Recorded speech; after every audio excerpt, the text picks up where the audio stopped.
Snowy Wish Award ceremony. It seems to snow every morning of Wish, and so I've been able to predict that for about 8 years now. Yes. So yes, the Women in Safety program through the Utah Safety Council is an 8-year program. We are certainly happy to have it. We love that women in safety is a critical thing to have in workplaces. They make them safer, they make them better, they make them more diverse. And, that word diverse can make some agencies a little scared and nervous, but the Utah Safety Council, we are not a government agency. We are a nonprofit with a mission, and our mission is to save lives and make workplaces and any place safer. And so thank you for being here and supporting. This is my favorite room of the year because all of you support creative workplaces and places of safety, and you want to advance that. And so we, again, thank you for your support for being here. And I want to be the first to congratulate Donna on her award. I'm excited to have Catherine here. Yes. Good to see our board chairman, Brian Hogan, here. So if you want to corner him and talk to him, I'd be happy to talk to you about what we do at the Utah Safety Council to be bigger, better, and make the world a safer, happier place. So, and there's Jeremy G. Say hi to Jeremy. Jeremy is also a esteemed trustee on our board. So, get started because we are on a time crunch. Our esteemed Olympian has places to go, things to do, and so we want to hear from her more than you hear from me. So with that, I'm going to invite Joy Glad up to the stage to get us started. Thank you. Well, good morning, everybody. I'm so glad that you made it out here on this snowy day today. I'm going to talk just a minute. I want to tell you the mission of the Utah Safety Council is to empower women in safety roles through recognition, elevation, and professional development. We are a collaborative community dedicated to their success. And remember, women in safety is not just for women, it's for everybody and everybody who supports women in safety. So I get the honor of introducing our fabulous speaker today. So I've got a little, I've got her bio in front of me. I've made a bit of a hero's journey. So we have the call to adventure. Catherine Rainey Norman was born in Nashville, Tennessee on June 20th of some year, but I'm not going to tell you. However, her true journey began in the Milwaukee, Wisconsin suburb of Elm Grove, where she discovered her passion for long track speed skating. This passion would lead her to compete for Team USA in 4 Olympic Games, 1998, 2002, 2006, and 2010. Crossing the threshold. Catherine's career as a speed skater was built around the opportunities she had at training facilities like the Pettit National Ice Center in West Allis, Wisconsin. Wisconsin, and the Olympic Oval in Kearns, Utah. After years of attending speed skating camps in Utah, she moved full-time to Salt Lake City in 2006, fully committing to her athletic journey. Trials and tribulations. Throughout her career, Catherine faced numerous challenges and triumphs. She competed in 4 Olympic Games, with her best finish being 4th place in the team pursuit at the 2010 Vancouver Olympics. She also holds 6 U.S. all-around titles and 3 American records, all of which still stand today. Her dedication and perseverance earned her a place in the U.S. Speed Skating Hall of Fame in 2018. The return. After retiring as an athlete following the 2010 Olympics, Catherine dedicated her career to furthering opportunities for athletes in sport. She was selected by her peers to serve on the U.S. Olympic and Paralympic Committee's Athletics Advisory Council, diligently working up to vice chair. Her leadership focused on direct athlete support, elite athlete health insurance, athlete career and education, World Anti-Doping Agency code review, and safe sport. Catherine is the master of 2 worlds. Catherine's influence extended beyond her athletic career. She was a key athlete member of the Salt Lake City Olympic Exploratory Committee and co-chaired the Athletes Advisory Committee for the Salt Lake City, Utah Committee for the Games. She also served on the board of the Utah Olympic Legacy Foundation and currently serves as its vice chair. Catherine's legacy. Her career has touched on various national governing bodies, including U.S. Speed Skating, U.S. Ski and Snowboard, U.S. Biathlon, the United States Association for Blind Athletes, and USA Climbing. She has supported these organizations in achieving their philanthropic goals through fundraising, board relations, and donor activation. She has also worked in international games preparation for the U.S. Olympic and Paralympic Committee and stayed connected at a grassroots level by coaching kids in the Park City Speed Skating Club program. Catherine's Heroes Reward. Catherine graduated from the University of Utah with a Bachelor of Arts in Communications and earned an executive certificate in Olympic sport leadership from the Kellogg School of Management at Northwestern U. She holds a certified fundraising executive certificate from CFRE International, and currently she is the principal at Sixth Ring Consulting, advising clients on philanthropy, special events, and sports programming. She lives in Salt Lake City with her husband, Mark, the CEO of USA Climbing, and their young son who has joined us today. Thanks, River, for coming. So, it is with great honor and humbleness I would like to introduce our speaker for today, Catherine Rainey Norman.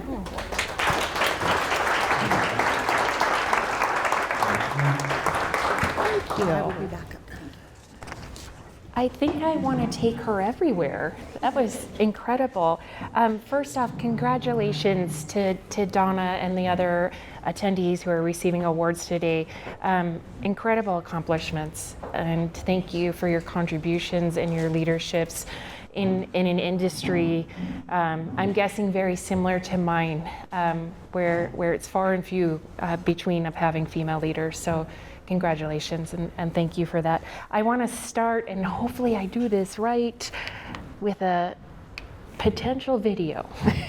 Or Joy's gonna run and do the button for me. Because you never know, right?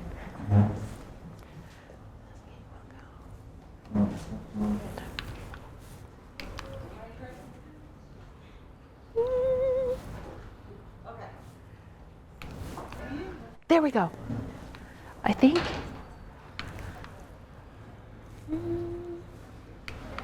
Oh, there it goes. Okay. We can hear the sound.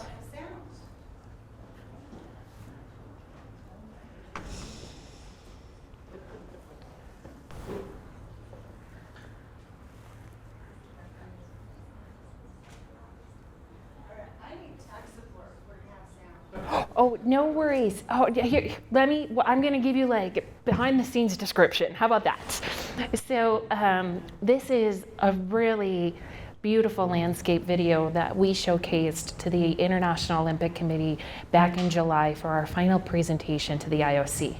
And as we were doing our preparations leading into this, I was working with my team, and we have some other really cool videos. We'll show you that in a minute as well. But I just said to everybody, I was like, what about Utah, right? What about our beautiful landscapes?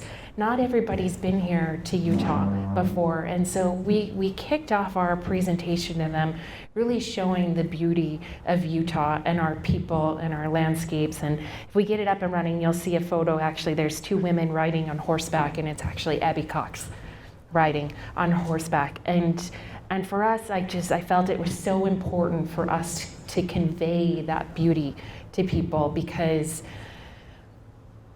we have a tremendous opportunity in being able to welcome the world back here once again. Very few other cities have had this opportunity before them. And so for us to be able to play host, to showcase our people and showcase our beautiful state is a remarkable opportunity, and so proud to be able to do this. And there she is right there. And to be able to show the world who we are as people and welcome them back here to Utah. As Joy shared, I have been so fortunate to be a part of the Olympic and Paralympic movement for pretty much my entire life. I don't know how many of you in this room have like their first Olympic memory at all, right?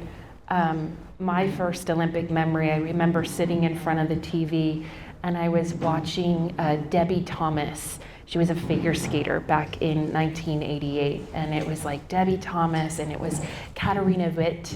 I was about my son's age, and I did, I'm sure some of you guys remember like those old projectors, like, and they would post up onto the blackboard, and I drew Katarina Witt because I wanted to be an athlete, and I thought I was gonna be a figure skater, and I started kind of down this path of figure skating. Now, true confession, I'm not very graceful. So I like to go fast. And I ended up getting into speed skating.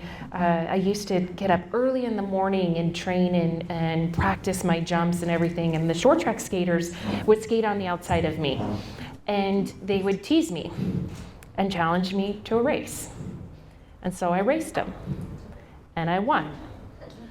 And they went over to my mom and they said, she's kind of good. Maybe she should try speed skating, right? And so that's how I got into sport. It was a bunch of boys teasing me, challenging me to races, and here I am now, having had the opportunity to compete in speed skating. And ironically, one of those boys is now my husband.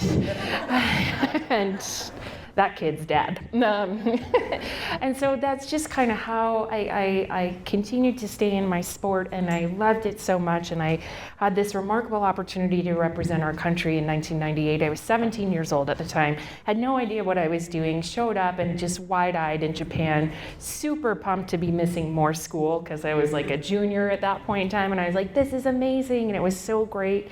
And I remember competing in those games, and I thought to myself, like, I want to do that again.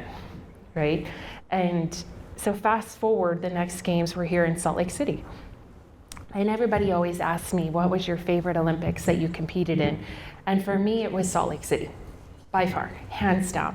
Most amazing games in so many different ways. And I'm not saying that because of my role right now either. Like, I'm not very clear. Those games were magical, and they came at a time where our country really needed it. I think one of the most amazing things about the Olympic and Paralympic movement and sport in general, it really brings people together. It unifies us. And those games were just in the aftermath of 9/11. 9/11 had happened in September. Those games were happening in February. And I'll never forget walking into Rice-Eccles Stadium. And we were queuing up outside, and I remember looking up to the top of the stadium and seeing snipers on top of the stadium building, right? Because security was so high. I did not see that in Japan at all, right? Security was so high at that point in time, and they queued us up and they walked us in to the stadium, and they corralled Team USA all together. So we were all corralled. And the president came in and spoke to us, all. And he conveyed a message about representing the United States, representing our country, representing the fallen victims of 9/11. Incredibly impactful. And at those games, they walked the World Trade Center flag in, right? Rice-Eccles Stadium. 55,000 people. Could have heard a pin drop. It was absolutely remarkable. And I think for all of us on that team, we felt a sense of hope again. We felt a sense of pride in our country. And we went on to have the most successful games Team USA had ever seen. And a lot of us attribute it to that moment. And a lot of us, for me, the key moment of those games was seeing the servicemen and women every single day who were standing outside in the cold. I mean, they were like huddled around the garbage cans with like the fire going. And every single day you would walk past them through security and they would chant USA. And they would ask you how your day was and how was your result, and it was remarkable.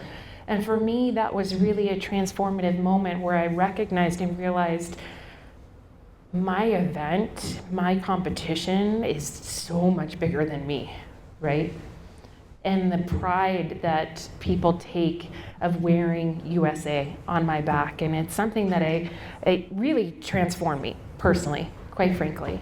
And that's why when people ask me, what was your favorite Olympics? It is Salt Lake, because it made me realize the importance of what we were doing. It was more than just me skating around in circles. And it was such an incredible, memorable opportunity, and something that I continue to share with the next generation of athletes as they're coming up and realizing they have so many pressures on them now, more than what I had when I raced, but always trying to remember to ground them as to the magnitude and the influence that they have going forward, and how they are representing their country. We're representing all of you out there on the world stage.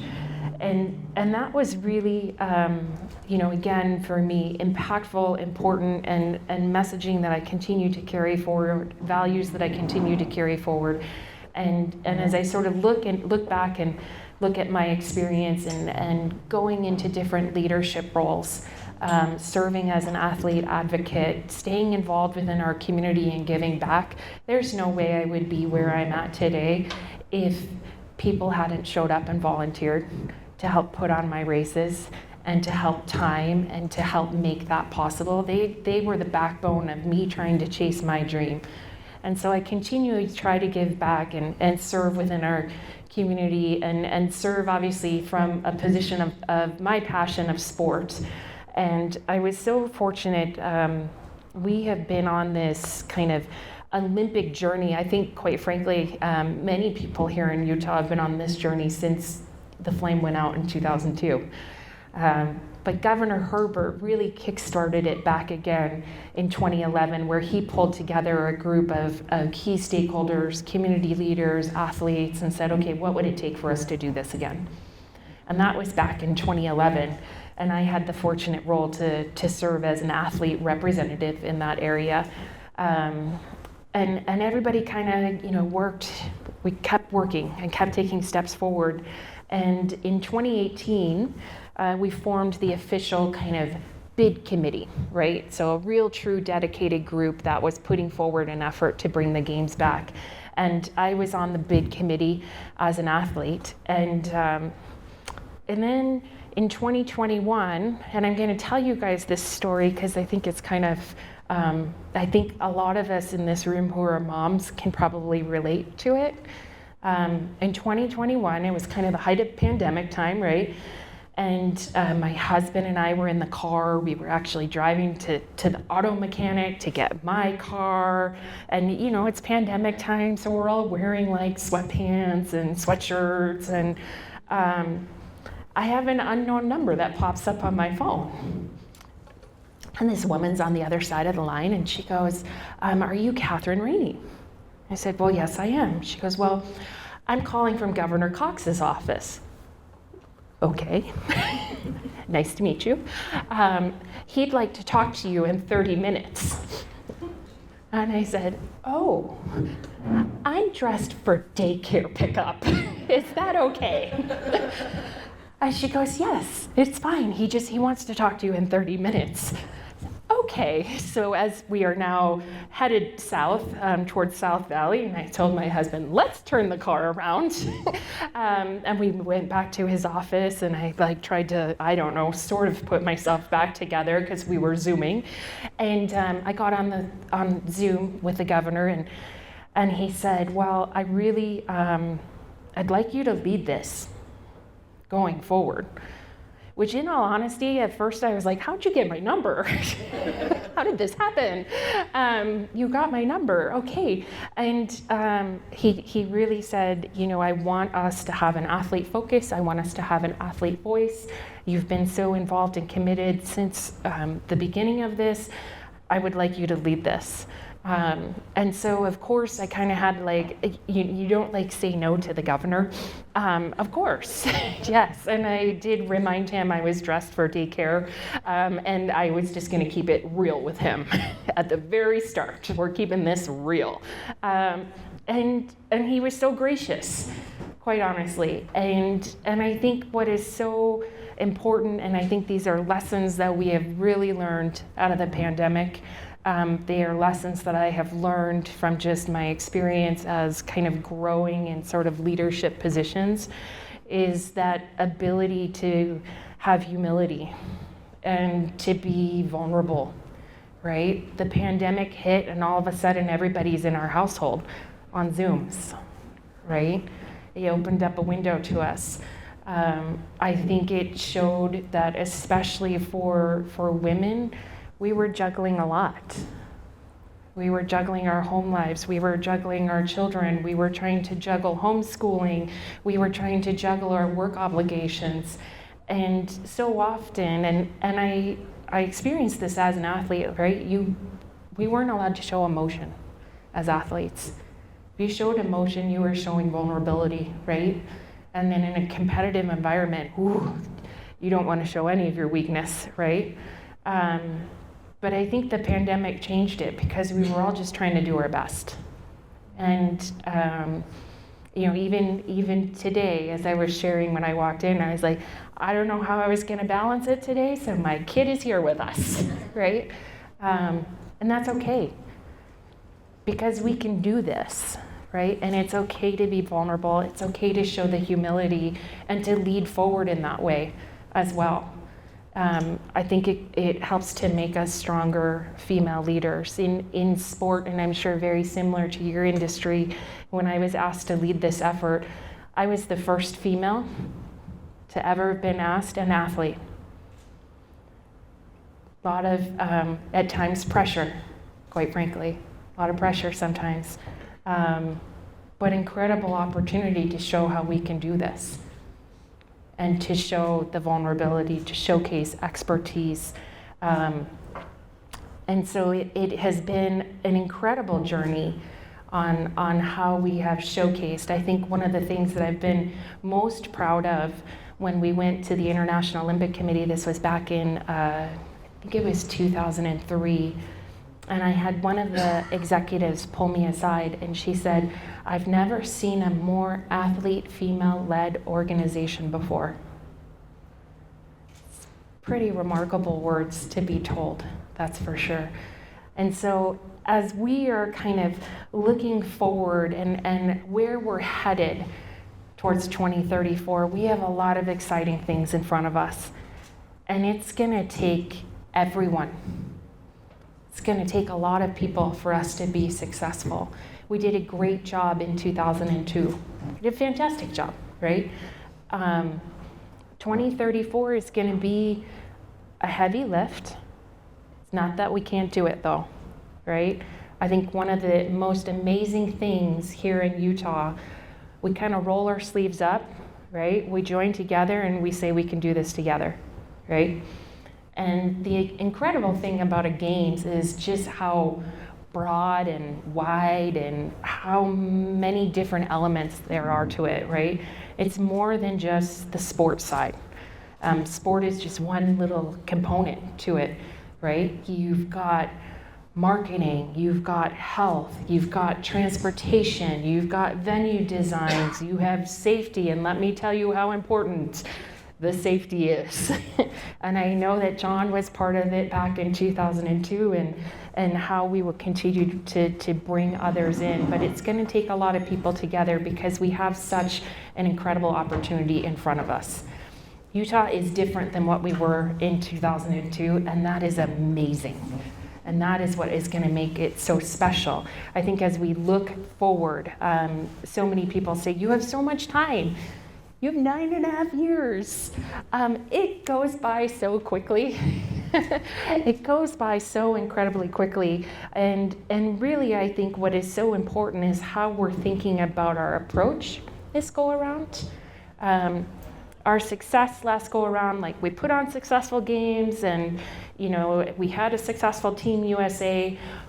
We know we can do a successful games, right? We know the lights are gonna turn on. We know the athletes are gonna show up. We know the buses are gonna run. It might be a little snowy, but we'll be fine, right? We can do that, right? What our legacy, what our message, what our success in my mind is going to look like is how we've had intentional impact on our communities. Utah's on the map. We're good. We're totally good, folks. And I know our visitor bureaus and all, they have all the data to tell you, we're good. These games are about how we can uplift individuals.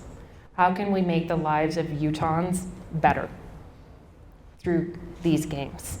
We've got a keen focus on focusing on our communities, how we can work together with our communities in terms of their long-term master planning. What initiatives can we bring forward to help catalyze? I've always heard that back in 2002, the first Olympic bobsled was actually the I-15 expansion. And so we're working really closely with our communities to sort of understand what are those transformational impacts that could happen.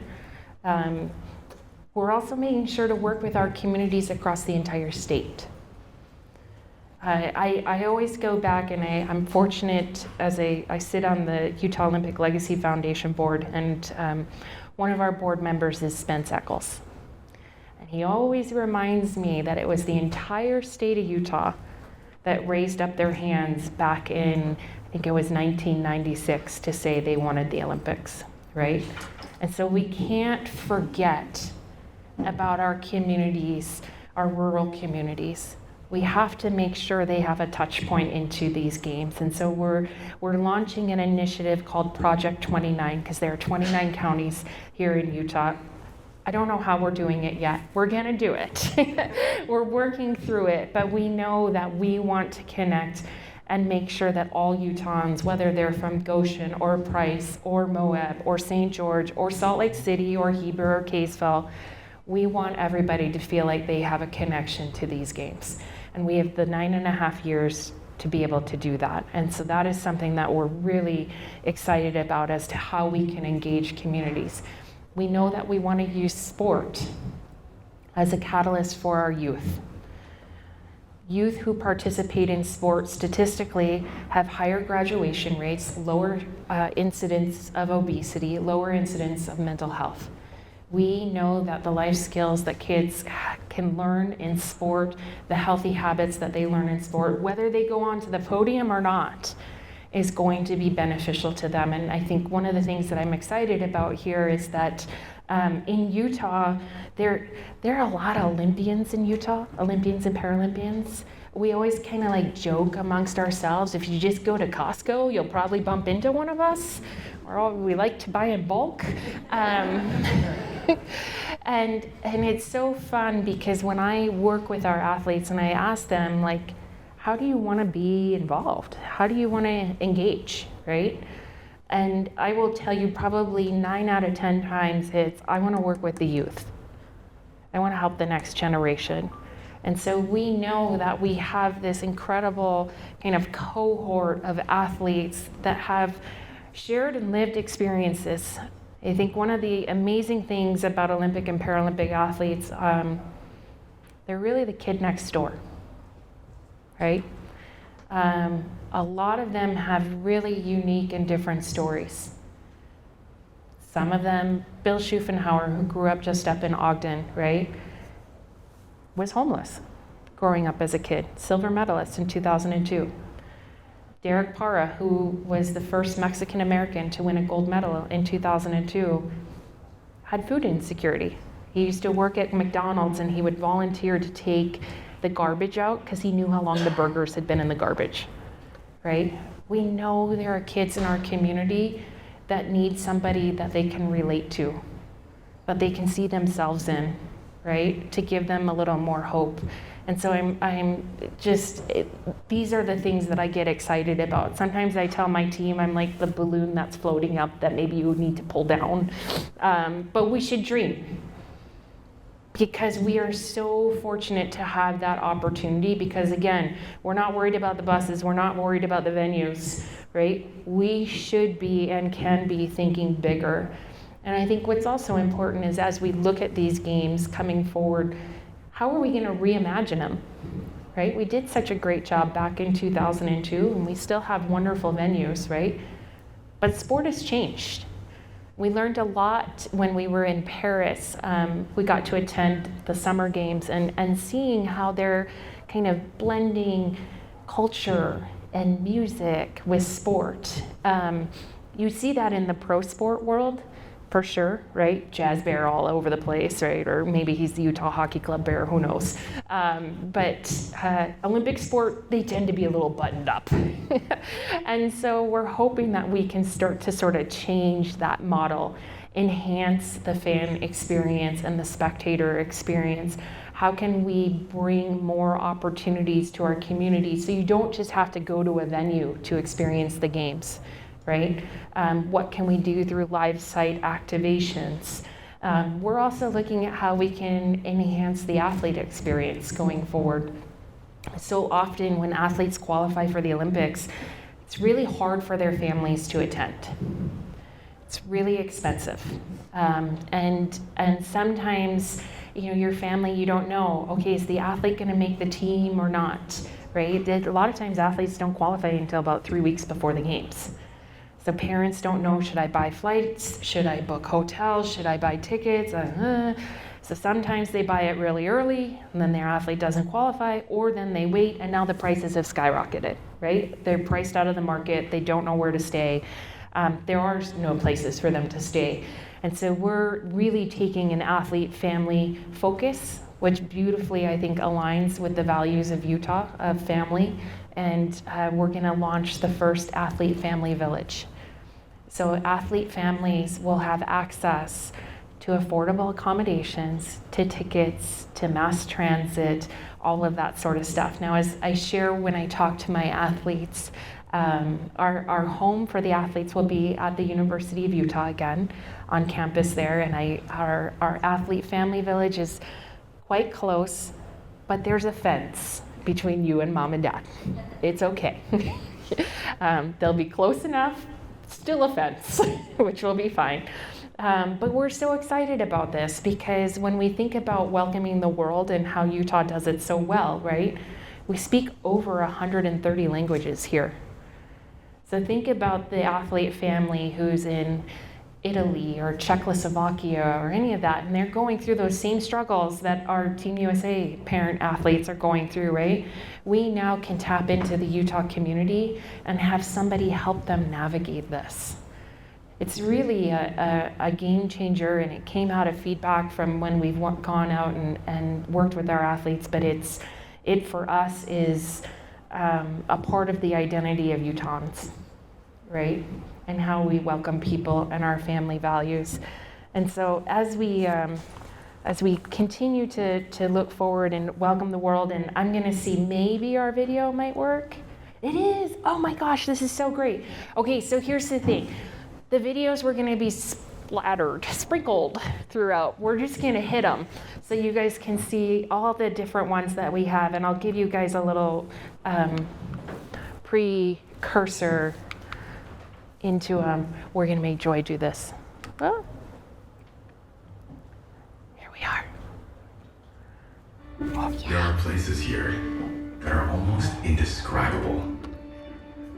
The understated American West, held inside a magic that makes you think. Do places like this really exist?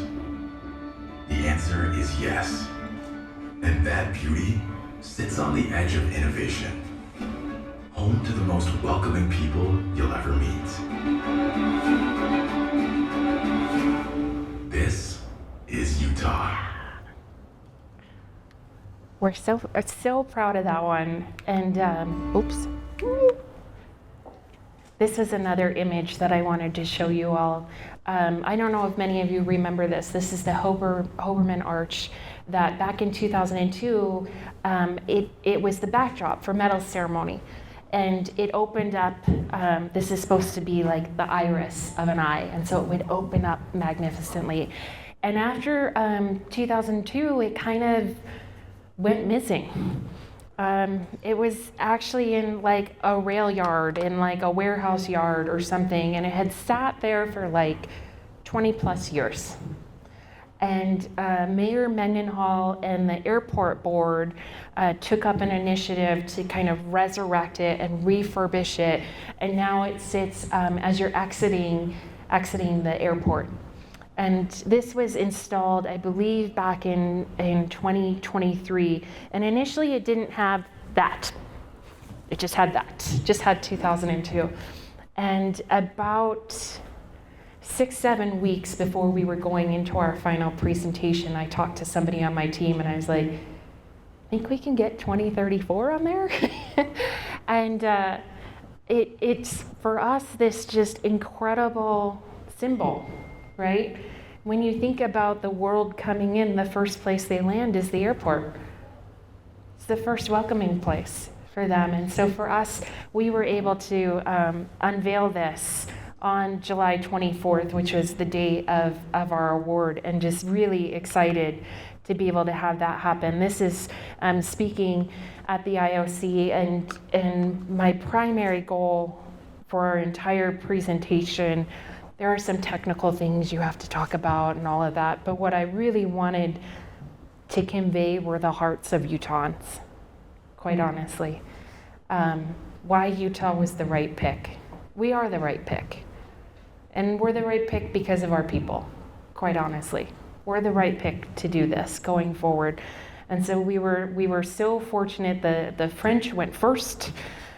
They were very dignified and buttoned up. And then I think you saw from Utahns, you saw our hearts. That's what we wanted to convey.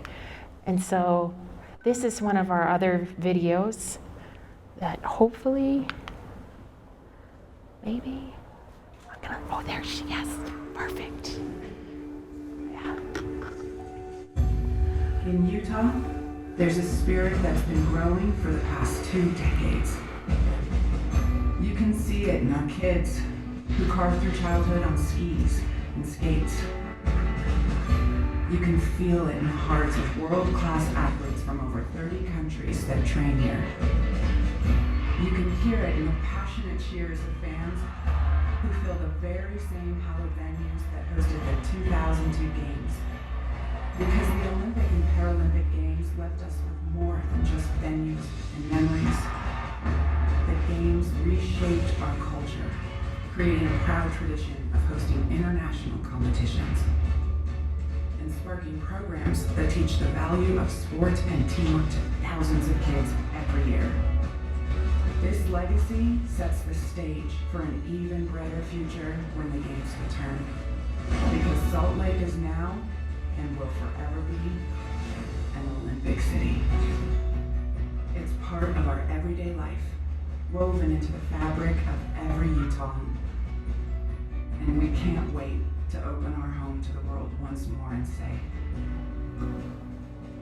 welcome back.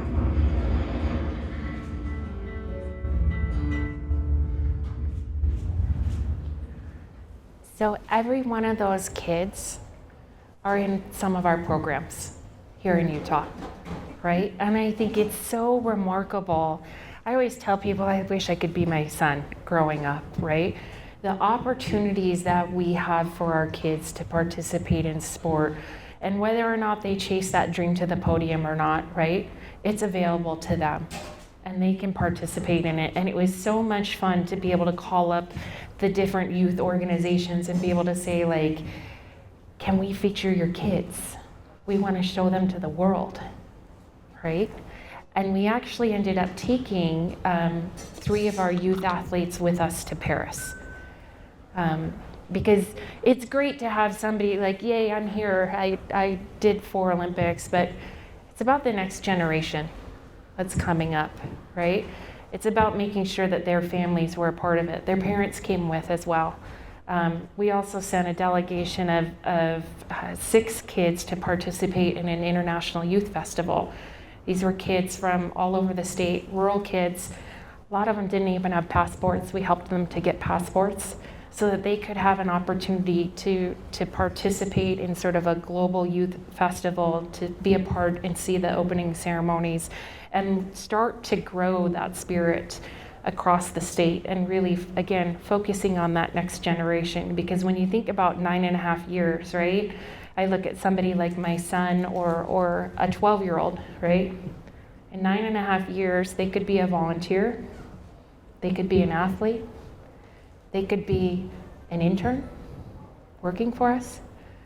Incredible possibilities in front of us. And so there's one more video that I'll share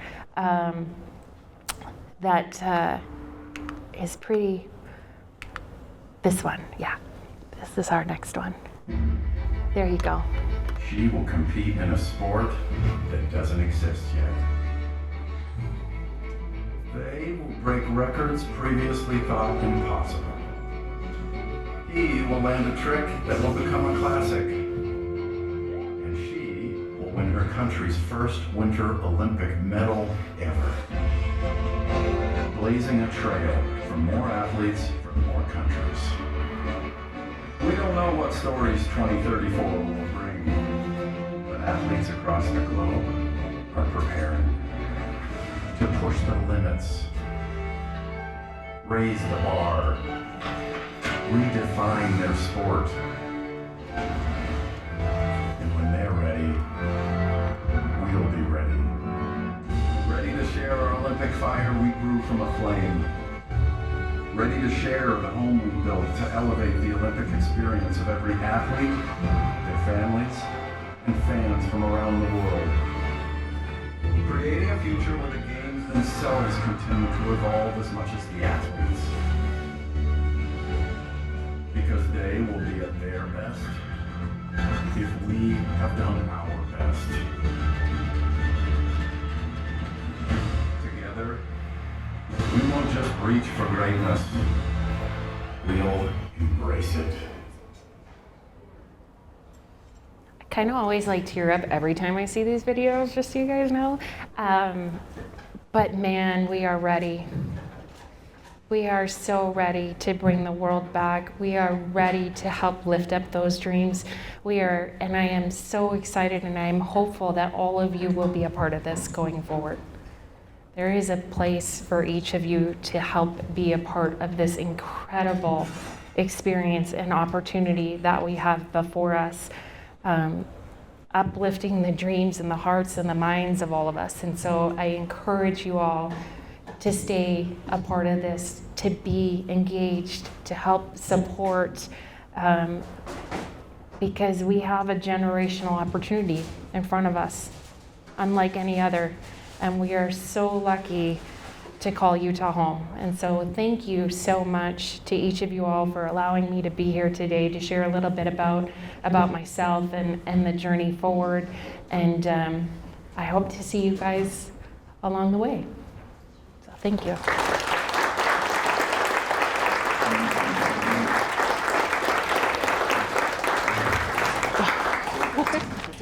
Oh no, wait. Easy peasy. So, one more round of applause, please. Thank you. More than welcome. So privileged for you to be here. Very welcome. We'd like to wish you happy holidays, and thank you very much Yes. for being here. Thank you. Congratulations again.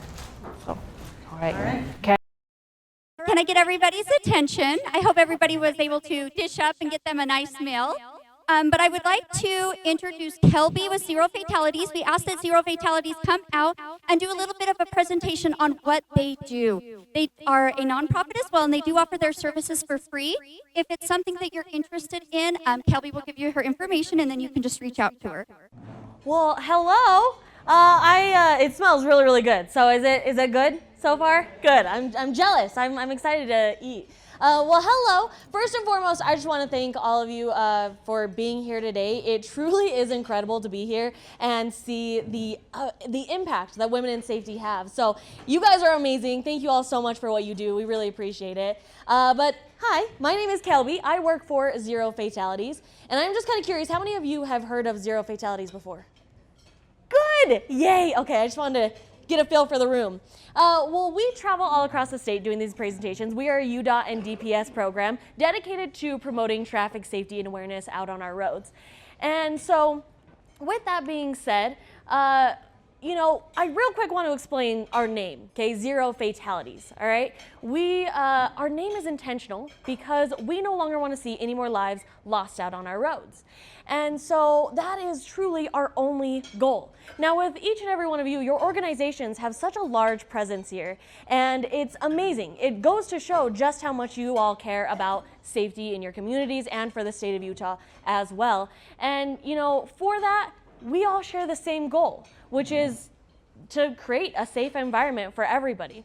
And so we just wanted to offer you guys another resource that has presentations. So we offer free business presentations, both English and Spanish, and they are tailored for traffic safety, but they can be tailored for you specifically. So these are the 5 safety behaviors that we often see that contribute to the fatalities out on Utah roads. And so it's just driving focused, right? Getting off our phones, paying attention, driving calm, never driving angry or upset, driving sober, driving alert, and let's be completely honest, we are tired a good 90% of the time, right? And then driving buckled. And so with each of these behaviors, the really cool thing about our presentations is that they're completely tailored to you and your workflow. So whether you have a 30-minute to hour-and-a-half safety meeting, we can tailor that. If you want just one of these behaviors, you can do that as well. One thing I do also want to mention is that we do driving around semi-trucks as well and offer different tips and tricks. And so these are just really great resources for you to use. Now, speaking of that resource, the whole point of this is that safety matters, right? It does. We all care about that. Now, with that being said, though, right, all of these driving behaviors that we do every single day, sometimes there are people out there that are distracted while driving, or they're driving drowsy or not buckling up. All of those behaviors can lead to devastating outcomes, right? And we don't want that to happen because we care about our friends, our family, our coworkers, right? So that being said, I do want to just say that this isn't just about compliance. It's truly not. It's about awareness, acknowledgement, and taking care of your employees. When you show that amount of support for your employees, your coworkers, you yourself, then it just goes to show that you care about them inside the workplace and outside as well. And so if you guys have any resources or needs that you want from us as well, we can do that. I also just want to say, hey, we can work together on this as well. If you are interested, because this sounds amazing, I get it, don't worry. All you have to do is let us know that you're interested. We have these little flyers for you right here. So if you guys are interested, I'll just leave them right there on the table, if that is okay. Or you can contact any of us right back there on that back table, and we can answer any questions that you might have. All you have to do is pick a date and a time that works best for you. We will actually come to you, or we can do it through webinar as well.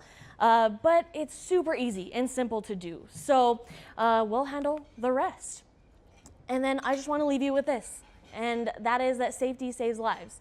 And that conversations save time and resources, because we all know that you care about your employees, you care about yourselves, care about their families and your families. So that is pretty much all I just wanted to talk to you all about. And again, if you guys have any questions or need anything from us, we would love that. So thank you all so much, and enjoy your food.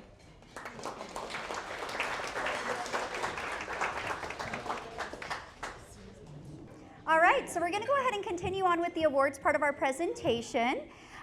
So first of all, I just wanted to say I'm Nicole with the Utah Safety Council, and I've been a member of the Women in Safety Steering Committee now for about a year and a half. This year, we got an overwhelming amount of nominations. It was great to see so many of you guys out there nominating women in safety for this award.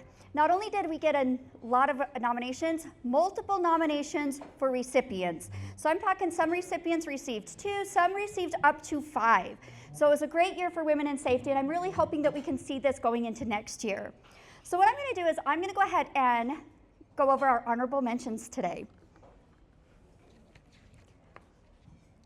So in no particular order, when I call your name, if you would please stand, and then the lovely Yvette Stephanie, our emergency care manager, will bring you around a little plaque.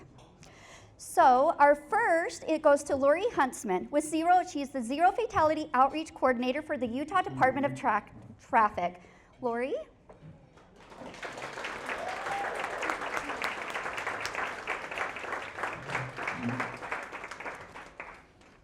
Our next honorable mention is going to Megan Curtis. She's the manager of Intermountain Center for Disaster Preparedness with Intermountain Health.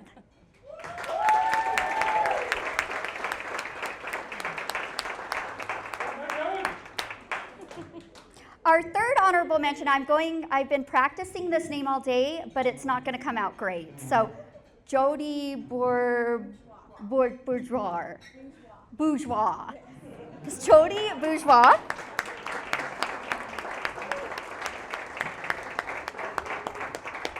Jody is the corporate safety manager for Brahma Group. Congratulations. Our next one, the next two that I announced were not able to make it today. However, one of the coworkers will be accepting the award on Gwen's behalf. So we've got Gwen Young. She's the Global Safety Manager for PacSize International.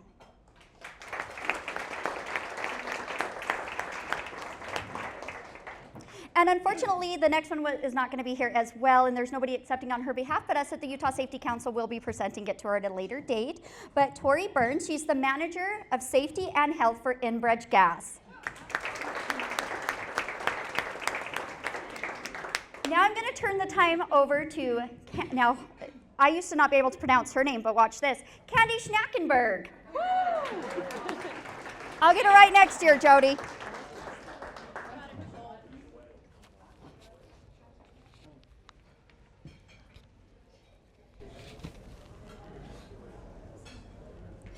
Do I just talk in it, or is there a button? Sorry, I hate microphones. As Nicole mentioned, my name is Candy, and it is my honor today to kind of introduce you to our 2024 Wish Award winner, Donna Carter. I just want to give you a little background on her and some of her accomplishments that she has gone through in her work career. So I'll go ahead and get started. So Donna has worked for Hudson Printing for 20 plus years. When Donna started, she actually started as an employee that worked on the floor, managing some of the equipment, if I'm not right, for the printing company, which is one thing that I think makes her so deserving of this award, is because in terms of safety, I think the only thing they had was a little volunteer team, but outside of that, there wasn't much of a safety culture, I believe, until Donna kind of stepped up and volunteered to take on some of the safety-related tasks herself, making, creative improvements within the plant to help reduce risk for injury, as well as, I just went out there and she showed me some brand new eye wash stations she has out there, and the importance of having the instructions to even use the machine in both English and Spanish, so that those that can't read English can still utilize the machine and get the help they need. She's done many creative safety initiatives. My favorite one is she implements a contest with her employees to get them involved in safety by creating kind of meme safety posters, if you will. And it's been really fun. I got to walk down and see, she's probably got about 20 hung up, but they print them out really nice for the winner, and they get a little gift card. But this initiative has gotten the employees really involved. I mean, some of the posters have actually been pictures of their workstation or something that they caught, while they were working that needed some risk mitigation. So I think that was a great safety initiative. Donna has built such a great culture and rapport throughout the company, just by being, very hands-on, and I think it really helped boost the safety culture that she knew so much about how to run the equipment and how to actually work on the floor and do the jobs that, the people she takes care of is doing every day. Their safety culture is amazing now, and that is, I honestly think, thanks to Donna.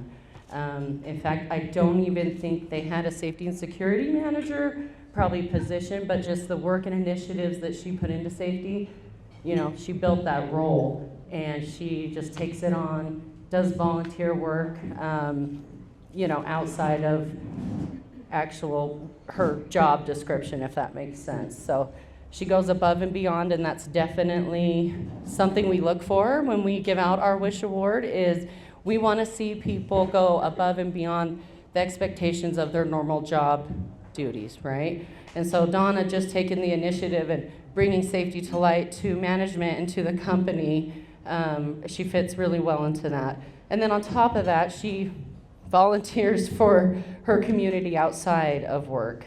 She does some great things with the Neighborhood Watch program, Utah Food Bank, helping make sure people get the food they need and to stay healthy. So it is my honor to introduce Donna Carter, who is our 2024 Wish Award winner.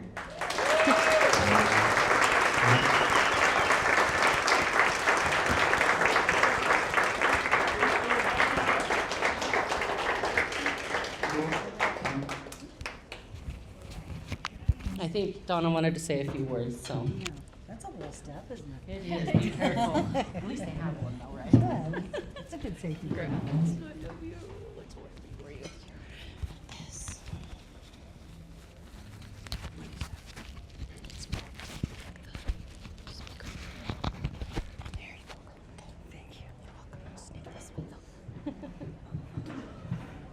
Thank you very much. Hello.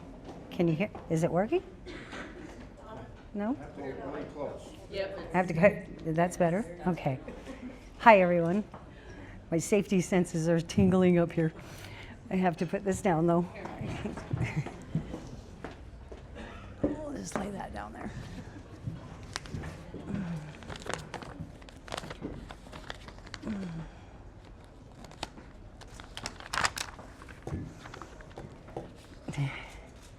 Just a little nervous. Thank you.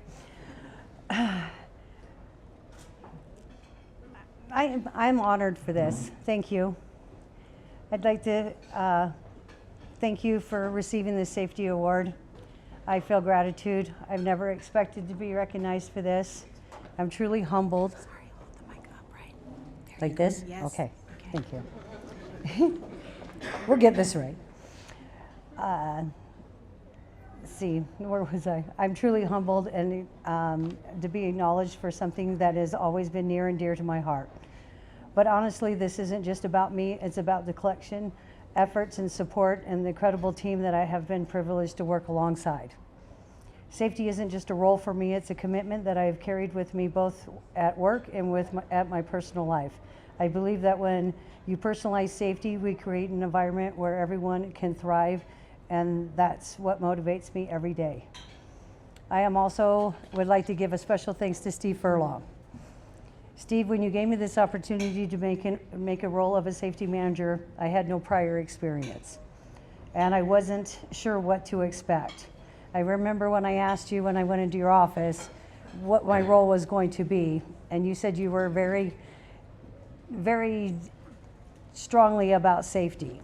And I remember saying to you, I've never even been to a safety committee meeting. And at that point, I walked out of your office and I'm like, shoot, what do I do now? And I definitely did not say shoot. So I kind of just got the next day, just went on the internet and started, investigating, learning, got with our insurance company, the Safety Council, started training. And I have to say, the first year I was like, somebody actually goes to school for this? This is not an easy job. This is hard. You have to have a special personality to do this kind of work. I mean, it is a 24/7 and a big responsibility, and it takes a special person to do this kind of work. So actually, I want to applaud everyone in this room that does this work, because you should be proud of yourself for it. So give yourself an applause. So thank you. So I do have to thank the Safety Council, because if it wasn't for them, I got a lot of training through them and a lot of support, a lot of material that has actually gotten me to where I'm at. And there is a lot to learn, and I remember this man here in a lot of my training classes here. So, and at the golfing, the crazy pants golfing, you're a good golfer too. But yeah, there's a lot to safety, and if it's nothing to sneeze at.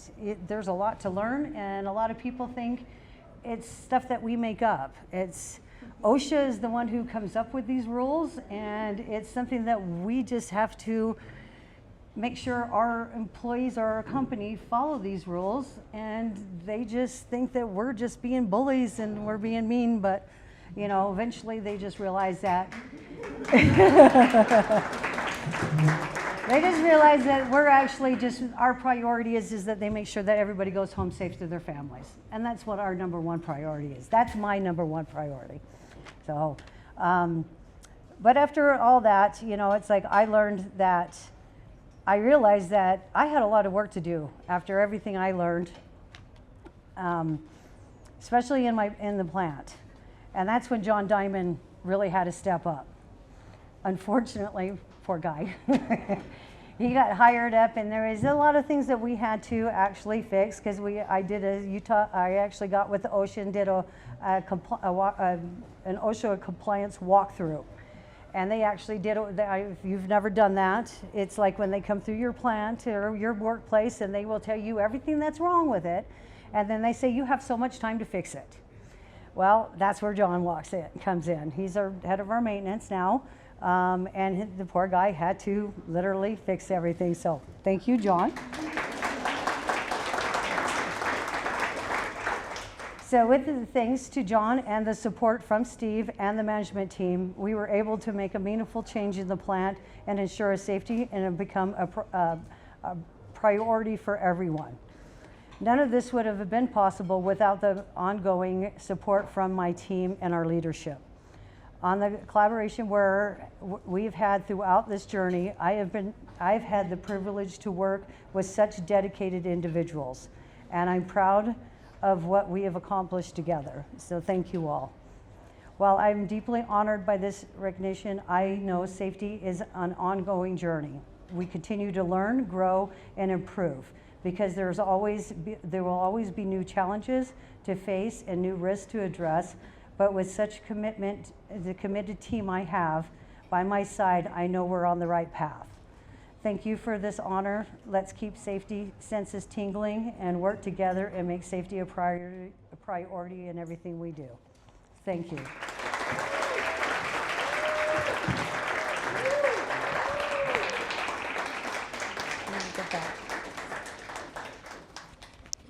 Thank you so much, Donna. Can everyone hear me? Okay, I'm afraid of heights. I'm not getting on that stage. I am Yvette Stephanie. I am with the Utah Safety Council. I know so many of you. You guys are so familiar to us. Thank you so much for your huge support and your continued love for women in safety and the Utah Safety Council. And now to the most exciting part of our day, other than Donna's speech. Who likes to win free stuff? Me. I do. All right. Okay, what is it going to be for? Here, I'll put this here. Okay, heated blanket for you to use on your way home. Okay, please look at your tickets. If you brought donation items, you should have plenty of tickets. I'm going to call out your number and just stand up and scream for joy, and Nicole will run to you with your gift. She's over here. Joy's over here. Not this Joy. Okay, guys, 512924. All right. Okay. Next, we have a gift basket from On-Site Medical Surveillance. This is from our girl, Candy. Thank you so much. All right, we've got 512948. All right. All right, what do we have? Oh, we have a blanket. Perfect for our weather today. 512972. Okay, you look excited. All right, we've got some candles, guys. Who doesn't love scented candles? 512932. All right, right up front here, Nicole.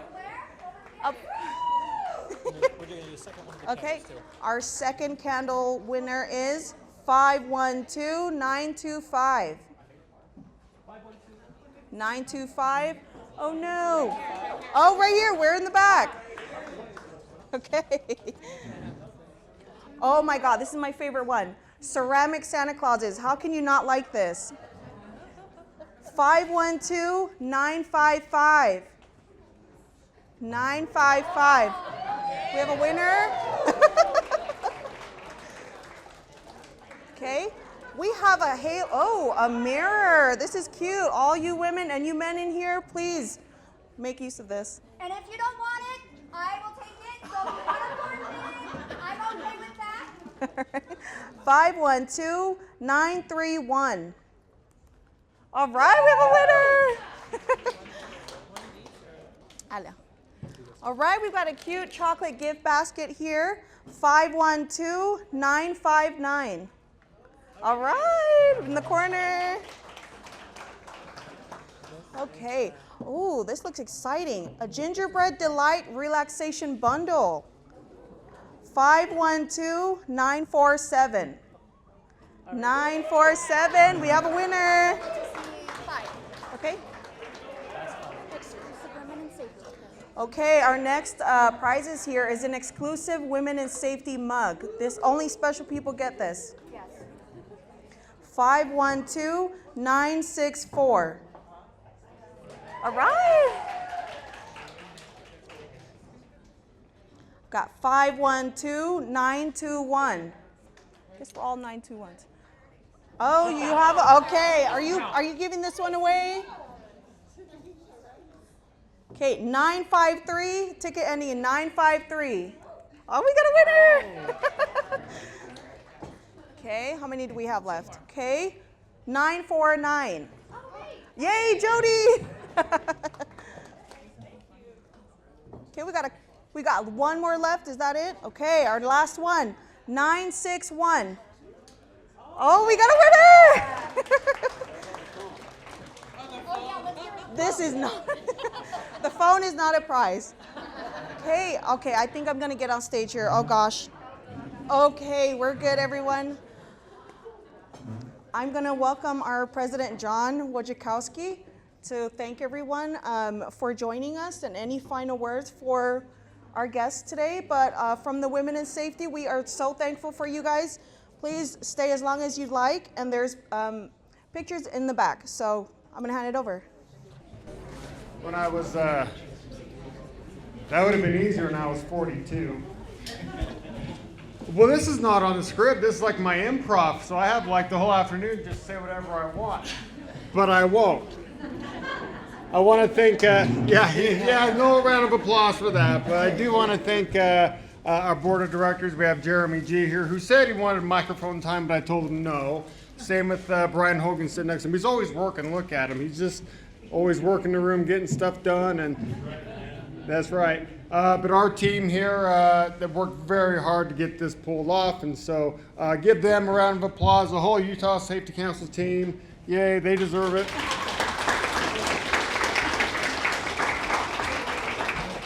We have our little staff party on the 20th, so we'll officially thank them then. So, surprise, we're having Santa's coming on the 20th, so. Okay, well, again, seriously, what you guys do in this room really matters. You do work that matters, and we're proud to be associated with you, and we're always here to support, and whatever needs to be done, seriously, to help promote and save lives in the workplace or any place, we're here for you. Our Women in Safety program will continue to roll and grow and scale, even without the government subsidy. We are still on it. And we're going to make it bigger and better than ever. So with that, unless anybody has any questions. Any questions? We're good?